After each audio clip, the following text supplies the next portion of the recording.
Doctor Sumanth, எப்படி பார்க்குறீங்க 75 ஆண்டுகள் திமுக அப்படிங்கிறதுல கட்சி ஆட்சி அப்படிங்கிறத எப்படி பார்க்குறீங்க? அண்ட் இப்போ 3 பேர் பேசியதையும் கேட்டிருப்பீங்க. உங்களுடைய அதற்கான ஃபாலோஅப்ஸாகவும் நீங்கள் பதிவுகளை வைக்கலாம். முதல்ல 75 ஆண்டு விழா கொண்டாடுறாங்க. ஸோ அவர்களுக்கு வாழ்த்துக்கள். எந்த ஒரு இயக்கமாக இருந்தாலும் ஒரு பாசிட்டிவும் இருக்கும், நெகட்டிவும் இருக்கும். ஸோ வெறும் பாசிட்டிவ் மட்டும் இருக்கிற இயக்கமும் எதுவும் இருக்காது, நெகட்டிவ் மட்டும் இருக்கிற இயக்கமும் எதுவும் இருக்காது. அதனால சில விஷயங்கள் பர்டிகுலராக ஒரு அரசாங்கமாக இருந்து செயல்படும் போது, பர்டிகுலராக கலைஞர் அவர்களுடைய ஆட்சி காலத்தில் பல திட்டங்கள் அறிமுகப்படுத்தப்பட்டிருக்கின்றன. பல இண்டஸ்ட்ரீஸ் தமிழ்நாட்டுக்கு வந்திருக்கு. டெவலப்மெண்ட், அதாவது தமிழ்நாட்டினுடைய வளர்ச்சிக்கும் ஒரு மிக முக்கிய ஒரு பங்கு. அப்கோர்ஸ் அதிமுகவுடன் இரு கட்சிகளும் சேர்ந்து 1967 இருந்து தமிழ்நாட்டை ஒரு one of the top states in இந்தியாவா ஆக்கியிருக்காங்க. ஸோ அது வரைக்கும் அதுல மாற்று கருத்து யாருக்கும் இருக்க முடியாது. அது வரவேற்கத்தக்க ஒன்று. ரெண்டாவது விஷயம் சித்தாந்த ரீதியாக, இப்போ திரு ஷானவாஸ் அவர்கள் கேட்டார், சித்தாந்த ரீதியாக வடிவமைக்கப்பட்ட கட்சிகள்னு பாத்தீங்கன்னா தமிழ்நாட்டில் ஒரு சில கட்சிகள் தான். அதுல திமுக ஒரு சித்தாந்த ரீதியாக. இந்த கேள்வி ஏன் திமுகவை மட்டும் கேட்கிறீங்க வாரிசு அரசியல்னா, திமுக தான் சித்தாந்தத்தின் அடிப்படையில் நடத்தப்படும் கட்சின்னு சொல்றாங்க.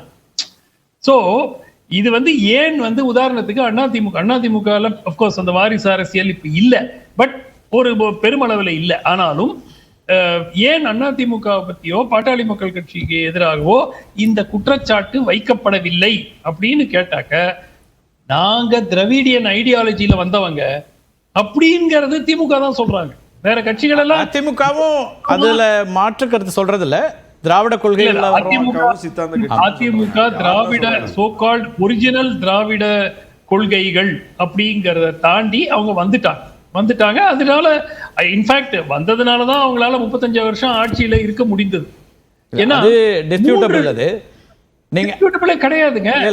நீங்க உங்க பார்வை வைக்கிறீங்க, நான் மாற்று கருத்தை சொல்ல டாக்டர். டிபேட்டபிள் இல்ல, அது டிபேட்டபிள் இல்ல. நீங்க சொல்ற கருத்தை நான் எடுத்துக்கிறேன். எஸ் எஸ் இல்ல, ஒன்னு பண்ணட்டும். கோர் ஐடியாலஜில கடவுள் மறுப்பு கொள்கை முதல்ல கோர் ஐடியாலஜியா தானே இருந்துச்சு இல்லையா? அண்ணா ஒன்றே குலம் ஒருவனே தேவன் சொன்னாரு. அதுக்கப்புறம் இல்லைங்க, திராவிட இயக்கம் தொடங்கிய போது திராவிடர் கழகம் வேற, திமுக வேற தானே. திராவிடர் கழகம் தேர்தல் அரசியலுக்கே வரலையே. இல்ல முதல்ல திராவிடர் கழகத்திலிருந்து தான் ஆஃப் ஷூட்டா தான் திமுகவே வந்துச்சு. ரைட்டா? இன்று வரை அவர்கள் திரு ஈவேராவுடைய சிலைக்கு மரியாதை செலுத்துகிறார்கள். அவருடைய அந்த திராவிட சித்தாந்தத்தினுடைய ஃபவுண்டர் பெரியார் சிலைக்கு எல்லா கட்சியும் மரியாதை பண்றாங்க. எனக்கு தெரிஞ்சு பாட்டாளி மக்கள் கட்சி அல்லது விசிகா இடதுசாரி, இப்ப நீங்க இன்னைக்கு வந்திருக்கக்கூடிய விஜய் வரைக்கும் நான் முடிச்சேன். அதிமுக இப்போதும் பெரியாருக்கான கொண்டாட்டத்தை நிறுத்துறது இல்லையே. இல்ல நான் அப்ப நீங்களே உங்களை கான்ட்ரடிக்ட் பண்ணிக்கிறீங்களே. அப்போ அவர் கடவுள் மறுப்பாளர் தானே? இல்ல சார், பெரியார் கொள்கை எல்லாம் கடவுள் மறுப்பு ஒரு கொள்கை சார், உங்களுக்கு தெரியாது இல்ல? நான் என்ன கேக்குறேன், பிக் அண்ட் சூஸ் பண்ற மாதிரி இல்ல. இப்போ ஒரு சிம்பிள் எக்ஸாம்பிள் சொல்றேன். ஓகே, இப்போ நம்ம ஒரு மதத்தினுடைய ஒரு நூல் எடுக்கிறோம். அந்த நூலுல எதெல்லாம் இன்று நிராகரிக்கப்பட வேண்டுமோ அதை வைத்துக் கொண்டு அந்த மதத்தை நம்ம தூத்துறோம்.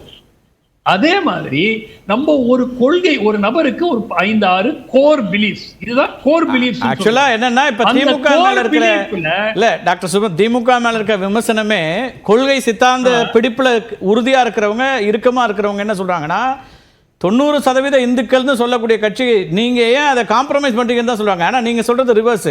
ஏன்னா இன்னைக்கு அப்படி யாரும் அவங்க ஒரு மதத்திற்கு எதிராக இருக்கும், அதை மீண்டும் சொல்றாங்க. அதுவும் எங்களுக்கு எதிராக கட்டமைக்கப்படுது இல்ல. You are not understanding what I am saying. எனக்கு டைம் கொடுக்க மாட்டேங்கிறீங்க, இன்டரப்ட் பண்ணிட்டே இருக்கீங்க. நான் என்ன சொல்றேன்னா ரொம்ப சிம்பிள், ஒரே ஆடல் தான். நீங்க சொல்லுங்க. அந்த சித்தாந்தத்தை தாண்டி வந்துட்டாங்க. they have come away from that ideology. ஒரு கோர் ஐடியாலஜி ஒன்று இருந்தது, அந்த ஐடியாலஜியை தாண்டி தான் வந்திருக்கிறாங்க. கடவுள் மறுப்பு ஏன் சொல்றேன்னா அது எல்லாருக்கும் சுலபமாக புரியும்.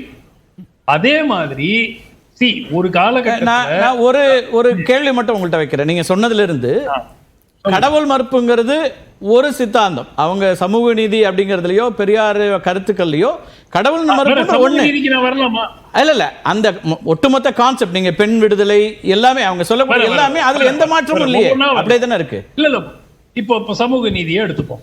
இப்போ சமூக நீதியில 1967 to 2024 யாரு ஆட்சியில் இருக்காங்க?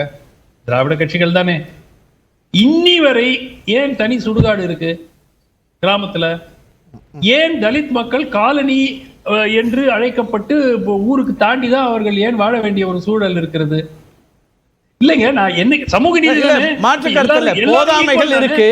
ஆனா அடுத்த கட்டத்தை நோக்கி நகர்ந்து இருக்கிறதா இல்லையா? ஒட்டுமொத்தமா எதுவுமே இல்லையா? அவர் என்ன சொல்றாரு? இதுவும் திரும்ப உரையாடல் தான். சொல்லட்டங்க, அவர் வந்திருக்காரு கட்சிக்காக. அவர் இப்ப பாத்தீங்களா இதுல என்ன சிக்கல்னா, டாக்டர் நீங்க போற போக்குல அழகா உங்க ஸ்மார்ட்னஸ்ல என்ன ஒரு பக்கம் தள்ளுறீங்க. அப்படி இல்ல, நான் கான்சென்ட்ரேட் கேள்வி வைக்கிறேன். ஒரே நிமிஷம் இருங்க. இல்ல இல்ல வந்திருக்காரு அவர் டாக்டர் சுமன் அவர் டிஃபெண்ட் பண்ணுவாரு. நான் வந்து நான் கூடுதல் கேள்வி கேட்கறது, தமிழ்நாட்டுல பிறந்து வளர்ந்த ஒருத்தனா நான் பார்த்த பார்வைகளும் என்னுடைய கிராமத்துல இருந்து நான் பாக்குறேன். 40 வருடத்துக்கு முன்னால் என் கிராமத்தில் நான் இருந்த நிலை, என்னோட பிள்ளைகளோட நான் விளையாண்ட வாழ்க்கை, இன்னைக்கு அந்த கிராமம் இருந்திருக்கிற நிலை அப்படின்றதுல இருந்து ஒப்பீட்டு அளவுல நான் பாக்குறேன். அதை நான் சொல்லவே கூடாதுன்னு சொல்ல, நீங்க பாக்குற ஒரு தமிழ்நாட்டை மாதிரி நானும் பாக்குறேன். நான் வரேன், வாங்க நம்ம போய் கிராமங்களுக்கு போய் பார்க்கலாம். எவ்வளவு கிராமங்கள்ல காமன் சுடுகாடு வச்சிருக்கிறாங்க, தலித் மக்கள் இறந்து போனவர்களை எங்க ஏல எரிக்க விடுறாங்களா புதைக்க விடுறாங்களா நம்ம பாப்போம். வாங்க, நீங்க தான் கிராமத்துல எல்லாமே வந்து ஈக்குவல் ஆயிடுச்சுன்னு சொல்லும் போது நான் அப்படி சொல்லவே இல்லை, ஒப்பீட்டு அளவுலன்னு சொன்னேன். அவர்கிட்ட அந்த கேள்விகள் வைப்போம், அவங்க பதில் சொல்லுவாங்க. விஜயசங்கர் சார் கூட பேசுவாரு. ஒரு பாயிண்ட், எதற்காக இன்னைக்கு வரைக்கும் கிராமப்புற இதுல வந்து ஒரு சமுதாயம் அப்படின்னு போட்டு கோயிலுக்குள் தலித் மக்களுக்கு அனுமதிக்கவில்லை? வருதா வரலையா? இப்ப எல்லா இடத்துக்கு ஆமா ஆமா சார், எத்தனை இடத்துல இருக்கு சார்? நீங்க இல்ல டாக்டர் சுமந்த் ரொம்ப நீங்க வந்து எல்லாம் தெரிஞ்சவர், ஆனா எதுவுமே தெரியாத மாதிரி ஒரு ஆர்குமெண்ட் வைக்கிறீங்க. தமிழ்நாட்டுல கல்வியில இல்ல நான் கேட்கிறேன், கோவில் உள்ளிட்ட எல்லா இடங்களிலுமான மரியாதை என்பது இப்போ 40-30 ஆண்டுகளுக்கு முன்னாடி மக்களுக்கு இருந்த அந்த உரிமைக்கும் இன்னைக்குமான மாற்று இருக்கா இல்லையா? நடந்திருக்கா இல்லையா? நீங்க சொல்லுங்க. இல்லங்க இல்ல, போதாமை இருக்கு சார், மாற்று கருத்தே இல்ல. இல்ல அதிகாரம் பரவலாக்கப்பட்டிருக்கா, ஒடுக்கப்பட்ட மக்களுக்கு போயிருக்கா கேள்வி இருக்கு. இடைநிலையோட நிக்குதானா இருக்கு. ஆனால் எதுவுமே நடக்கலன்னு நீங்க ஆர்கியூ பண்றீங்கல்ல, அது ரொம்ப தவறுன்ற. நான் சொல்லவே இல்லையே எதுவுமே நடக்கல. நீங்க நான் ஒப்பீட்டு அளவுலன்னு சொல்றத நீங்க வாங்க சுடுகாடு இருக்கு, அதை மாத்தணும். அதுக்கு தான் அவர் சொல்றாரு நூற்றாண்டு தேவை இருக்கு. யார் மாத்தணும்? அமெரிக்க ஜனாதிபதி மாத்தணுமா? யார் மாத்தணும்? ஒரு சின்ன கருத்து. நீங்க ஒரு நிமிஷம் ஷானவாஸ் சார், ஒரு நிமிஷம் நான் முடிச்சறேன். இல்ல நான் ஒரு கேள்வி உங்கள்ட்ட கேக்குறேன், அதுக்கு சேர்த்து நீங்க பதில் சொல்லுங்க. ரைட், அவர் சுமந்த் முடிக்கட்டும். எஸ் சார், நான் ஆட்சியிலே இல்லைங்க. ஓகே, எனக்கு இதை மாற்றுவதற்கான நிலைமையில நான் இல்லை. அப்போ நான் என்ன சொல்றேன், நான் முயற்சி செய்யறேங்க, நான் போராட்டம் நடத்துறேங்க, நான் வந்து பிரச்சாரம் செய்யறேங்க. 50 ஆண்டு காலத்துல ஆட்சியில இருந்துட்டு இன்னைக்கு இதே நிலைமை இருக்குன்னா நாங்க எவ்வளவோ முயற்சி செஞ்சுக்கிட்டு இருக்கோம்னு சொன்னா யார் இதை மாத்தணும்? எந்த சீன ஜனாதிபதி வந்து மாத்துவாரா? யாரு மாத்துவாங்க? அதான் நீங்க 50 ஆண்டு காலத்துல என்ன நடந்திருக்குன்னு அவங்க சொல்றாங்க. இதெல்லாம் நாங்க நகர்த்திட்டு வந்திருக்கோம். இந்திய சூழல்ல இல்ல சுமந்த், நீங்க திருப்பி என்ன பண்ணுவீங்கன்னா எனக்கு கலர் கொடுக்க வருவீங்க. நான் அதனால கேள்வியை நான் அங்க கூட தள்ளிடுறேன். ஆனா எனக்கு ஒரு பார்வை இருக்குல்ல, ஒரு பத்திரிகையாளனா அந்த பார்வையே வைக்க கூடாதுன்னு நீங்க சொல்றது ரொம்ப தவறு. நான் வைக்க கூடாது. ஏன்னா நீங்க ஒரு நான் இன்னொன்னு சொல்றேன், நான் அங்கே போறேன், வர நான் பேசுறேன். ஏன்னா 50 ஆண்டுகள்ல இந்திய சூழல்ல என்ன மாற்றங்கள் வந்திருக்கு, தமிழ்நாட்டு சூழல்ல என்ன மாற்றங்கள் வந்திருக்கு, கட்டாய விமர்சனத்தோட தான் பேசணும். நீங்க சொல்ற மாதிரி நல்லதும் நடந்திருக்கலாம், தவறுகளும் இருக்கு, குறைகளும் இருக்கு, ரெண்டையும் பேசணும். நான் ஒண்ணு எடுக்கிறேங்க, தலித் மக்களுடைய நிலைமை தமிழ்நாடு மேம்பட்டு இருக்கிறதா அப்படிங்கிற கேள்வியை முன்வைக்கிறீங்க. மேம்பட்டு இருக்கிறதா இல்ல, மற்ற உதாரணத்துக்கு கர்நாடகாவை விடவோ இல்ல ஆந்திராவை விடவோ கேரளாவை விடவோ தலித் மக்களுடைய நிலைமை நான் மத்த இன்டர்மீடியட் கம்யூனிட்டி சொல்லல. ஏன்னா திராவிட இயக்கமே வந்து இந்த இடைநிலை சமுதாயங்களுக்கு முன்னேற்றம் கொண்டு வருவதற்காகத்தான் அந்த இயக்கம். இல்ல எல்லாருக்கும் சோஷியல் ஜஸ்டிஸ் என்ற ஒடுக்கப்பட்ட மக்களுக்கு சேர்த்துதான் நீங்க அதை ஒரு ஃப்ரேம்க்குள்ள சுருக்குறீங்க. இல்ல ஒரு நிமிஷம், அப்போ நீங்க எனக்கு எம்பரிக்கலா டேட்டா வச்சு Okay, right. இன்னைக்கு தமிழ்நாட்டுல தலித் மக்கள் கேரளாவில் வாழும் தலித் மக்களை விட சரி. இன்னும் மிகவும் சிறப்பான Fine. நிலைமையில இருக்கிறாங்க. கேட்கலாம். கர்நாடகால இருக்கிற தலித் மக்களுக்கு நீங்க கொடுங்க டேட்டா கேட்கலாம். ஆனா இப்ப நீங்க வந்து இடைநிலை சமூகத்துக்காக தான் திராவிட இயக்கங்கள் இருந்ததுங்கிறதுக்கான டேட்டா இருக்கு. அவங்க எந்த இடத்துல அப்படி சொல்லல. அவங்க ஒட்டுமொத்தமா இங்க இருக்கக்கூடிய பிற்படுத்தப்பட்ட அல்லது ஒடுக்கப்பட்ட எல்லா மக்களுக்குமான முன்னேற்றம் சொல்ல இல்ல, அது உங்க பர்செப்ஷன். இல்ல, நீங்க ஒரு பர்செப்ஷன் வேற, அவங்க நிலைப்பாடு வேற. கிடையாது. பர்செப்ஷன் உங்க பார்வை இது வந்து நான் Yes. இல்ல ஒரு நிமிஷம் ஓகே. நீதி கட்சியை துவங்கியவர்கள் யார்? பெரும்பாலானோர் அவங்க எல்லாருமே மிகவும் வசதி படைத்த சரி. இடைநிலை சமுதாயத்தை சேர்ந்தவர்கள். சரி. அதை ஒத்துக்கிறோமா? ஓகே. நிறைய பேர் இங்கிலாந்துல படிச்சுட்டு வந்து அதுக்கு சரி. பிறகுதான் அந்த கட்சியில சரி. ஈடுபாடோட தொடங்கினாங்க. சரி.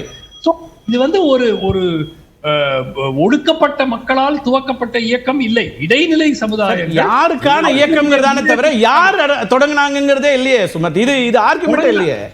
இல்ல யாருக்கான இயக்கம் என்பதுதான் முக்கியமே தவிர யார் தொடங்கினாங்கிறது முக்கியம் இல்லையே. நான் கேட்டதுக்கு ஒரு எவிடன்ஸ் கொடுங்க. சரி, நான் விஜய் சங்கர் அவர்கிட்ட பேசிட்டு வரேன். உங்க கேள்வியில முன்வைக்கிறேன். தலித் மக்களுடைய முன்னேற்றம் என்னன்னு கேக்குறீங்க. வைப்போம் நம்ம.